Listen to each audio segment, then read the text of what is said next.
Have you noticed something strange? The harder you try to start a conversation, the faster it dies. You say, "Hey, how are you?" And within seconds, it's over. You can almost feel the moment slip away. The polite smile, the short answer, the eyes that start looking past you instead of at you. Meanwhile, someone else walks into the same room, says only a few words, and suddenly people lean in. It's not that they're funnier. It's not that they're better looking. It's something deeper. When they speak, their words have weight. They don't chase attention. They attract it. The Stoics understood this as the difference between performance and presence. Today, I'm going to share 6 phrases that attract anyone. And stay with me because the 4th one is the most misunderstood. Once you get it, you'll feel the shift immediately in how people respond to you. And at the end, I'll give you a simple way to practice all 6 in one conversation so it becomes natural, not forced. Let's begin. The Stoic secret: presence beats performance every time. The Stoics understood this long ago. Attraction isn't about talking more. It's about saying less but meaning every word. These aren't social tricks or manipulation tactics. They're reflections of character, curiosity, honesty, empathy, silence, appreciation, boundaries. When you embody these qualities, your words carry weight that others feel but can't always explain. They lean in not because you're performing, but because you're present. Marcus Aurelius wrote, "Waste no more time arguing about what a good man should be. Be one." These 6 phrases don't make you seem like someone worth talking to. They make you someone worth talking to. The difference is everything. Let's examine each one. First phrase: tell me more about that. 4 simple words, and they open doors most people never see. Most people hear someone share something and instantly turn it into a competition. "Oh yeah, I did that too. Here's what you should do." The spotlight snaps back to their ego. Even when the advice is good, the message underneath feels like, "Let me show you I'm smart." But when you say, "Tell me more about that," and then you stop talking, you create something rare. Real attention. Not the kind that waits for its turn, but the kind that stays. You let them finish the sentence without rescuing it. You let them be the main character for a moment. And you can feel the room change because most people are starving to be heard without being corrected, interrupted, or one-upped. Epictetus taught, "We have 2 ears and 1 mouth so that we can listen twice as much as we speak." But most people do the opposite. They listen just enough to find an opening for their own story. People don't remember you because you were interesting. They remember you because they felt interesting around you. If you want to deepen the conversation without turning it into an interview, you can gently add, "What happened next?" Or "What was that like for you?" The phrase doesn't make you magnetic because it's clever. It makes you magnetic because it makes the other person feel safe. Safe to share, safe to be themselves, safe to go deeper than surface level. And in a world where everyone is performing, safety is intoxicating. The next phrase is only 3 words, but it instantly separates real confidence from insecurity. Second phrase: I don't know. 3 words almost no one has the courage to say. When someone asks about something you don't understand, your instinct is to pretend, to sound smart, to give a vague answer that could mean anything, but pretense leaks. People feel it even when they can't name it, and trust drops instantly. Now imagine someone who calmly says, "I don't know." No apology, no excuses, just clarity. And sometimes, if it fits, they add one more honest line. "But I can find out," or "teach me." That isn't weakness. That's inner stability. It's a person who doesn't need to impress you to feel worthy. Someone who values truth over image. Socrates was famous for this kind of wisdom, knowing the limits of your knowledge. He understood that knowledge begins where arrogance ends. And strangely, when you stop pretending, people start listening. Because they can relax. They know you won't twist reality just to protect your image. They know you're real. Seneca wrote, "It is the power of the mind to be unconquerable." But true power isn't pretending to know everything. It's being unconquerable in your honesty, in your willingness to admit limitation without shame. Most people spend enormous energy maintaining the illusion of competence. You can spend that same energy building actual competence by admitting what you don't know and learning it. When you say, "I don't know," you signal something deeper. I'm secure enough in who I am that I don't need to perform omniscience for your approval. And that security, that's what people find attractive, not your knowledge. Your comfort with your own humanity. Third phrase, that sounds hard. When someone shares pain, stress at work, a breakup, a failure, most people rush to fix it. "You should do this." "When it happened to me." They mean well, but it often feels like judgment. It can sound like, "If you were stronger, you wouldn't be struggling. If you were smarter, you would have seen this coming." Instead, say 3 words. That sounds hard. You're not solving. You're not minimizing. You're acknowledging. And the pause after that sentence is part of the medicine, because it tells them you aren't rushing them out of their feelings. You're not uncomfortable with their discomfort.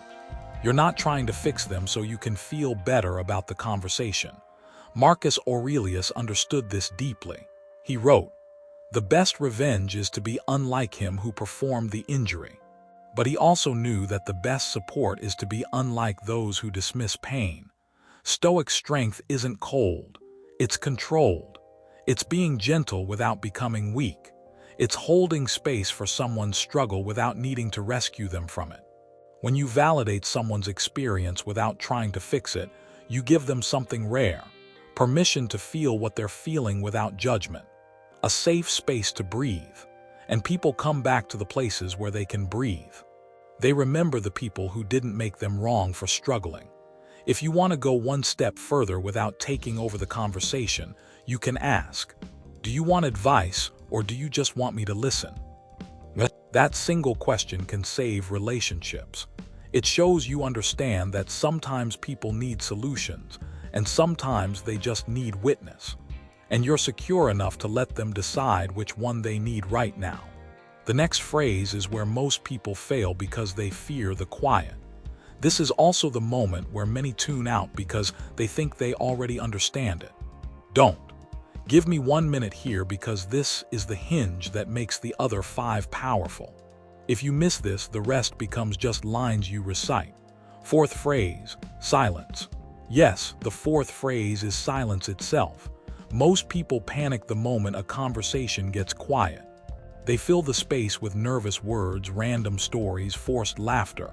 They think silence is failure, but silence is strength. Silence is not empty, it's space. And space is where trust grows. When you don't rush to fill every gap, you signal something powerful without saying it. I'm not anxious for your approval. I'm not here to dominate. I'm here. You become steady. And steadiness is magnetic. Epictetus taught. First say to yourself what you would be, and then do what you have to do. But before you say anything, be comfortable with saying nothing. That comfort communicates more than words ever could. Try this the next time you ask a question. Ask it, then count to 3 in your head before you speak again. Let them search for the real answer instead of the quick one. You will be shocked by what people say when they realize you can handle the pause, the truth, the imperfect words, the real thoughts instead of the rehearsed ones. Watch someone who's comfortable with silence. They speak less. They pause. They don't rush. And when they finally speak, everyone listens because their silence signals that what comes next matters. Seneca wrote, "We suffer more often in imagination than in reality." Most people imagine that silence is awkward, uncomfortable, something to be avoided. But in reality, silence is where depth lives, where real connection happens, where masks come off because there's space for truth. The Stoics knew, when you stop running from silence, you stop running from yourself. And when you're not running from yourself, you don't need to chase other people.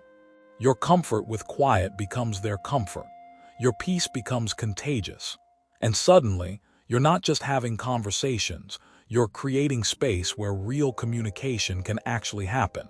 Silence isn't the absence of communication. It's the foundation of it. Fifth phrase, I appreciate you. 3 words but deeper than thank you. Thank you can feel transactional. You helped me. You did the task. It's about the action. But I appreciate you speaks to the person, not just what they did. It says, I see your character.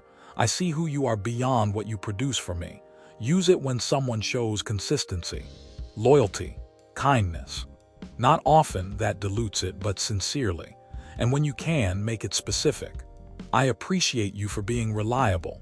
Or, I appreciate you for telling me the truth even when it was uncomfortable. Specific appreciation feels real. Generic appreciation feels obligatory. And real words have weight that people carry with them. Marcus Aurelius wrote constantly about gratitude in his private journals, not just for what people did, but for who they were. He appreciated his teachers not for the lessons, but for their character, their patience, their dedication. Because in a world that praises productivity, being someone who recognizes humanity is rare, and what is rare becomes valuable. Most people don't need more compliments about their achievements. They need to know they matter beyond what they produce, beyond their usefulness, beyond their performance. I appreciate you does that. It sees the person underneath the role. And being seen, truly seen, is what humans crave most. Seneca taught, associate with people who are likely to improve you, but also be the person who improves others by seeing and acknowledging who they actually are. When you appreciate someone's character, not just their actions, you build connection that lasts beyond transactions. You become someone they trust not because you're useful, but because you're genuine. And genuine connection is what attraction is actually built on, not performance, not cleverness.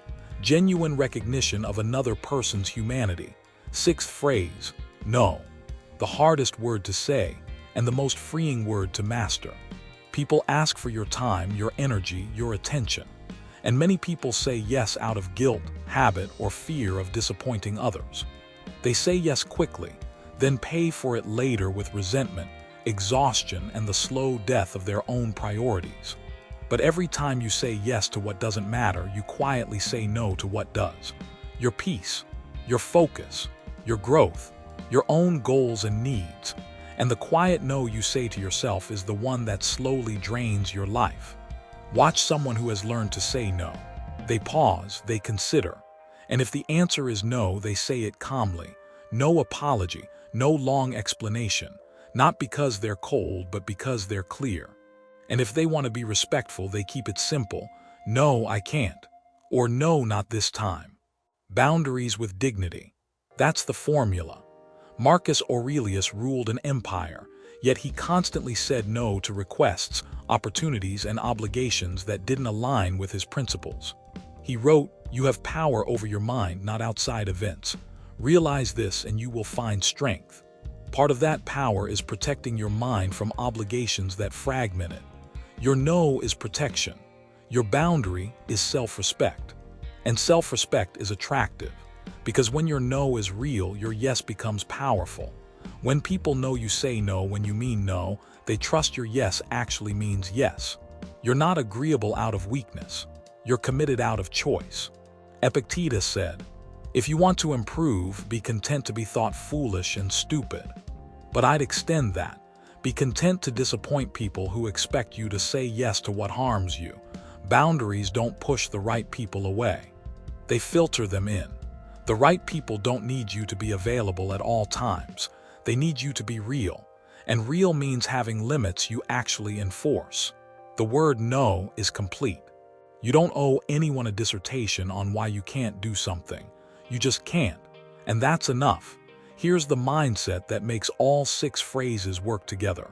These phrases work because they aren't performance. They're presence. Be curious enough to listen. Tell me more about that. Be humble enough to admit limits. I don't know. Be gentle enough to validate. That sounds hard. Be calm enough to sit in silence. Be aware enough to recognize others. I appreciate you. Be strong enough to protect your time. No. Attraction isn't about adding more tactics, tricks, or techniques. It's about subtracting what's unnecessary. The noise, the need to impress, the fear of rejection, the performance of who you think you should be instead of being who you actually are. Seneca wrote, "We are more often frightened than hurt, and we suffer more in imagination than in reality." Most people imagine that being real will push others away. In reality, being real is what draws the right people in. And the moment you stop performing, people stop watching your act and start noticing who you are. Not the character you're playing, the person underneath. That's when attraction shifts from something you try to create to something that naturally occurs. Because you're not trying to be attractive. You're just being present, honest, curious, and boundaried. And those qualities, they're magnetic without effort. Before you go, choose one phrase and use it in your next conversation today.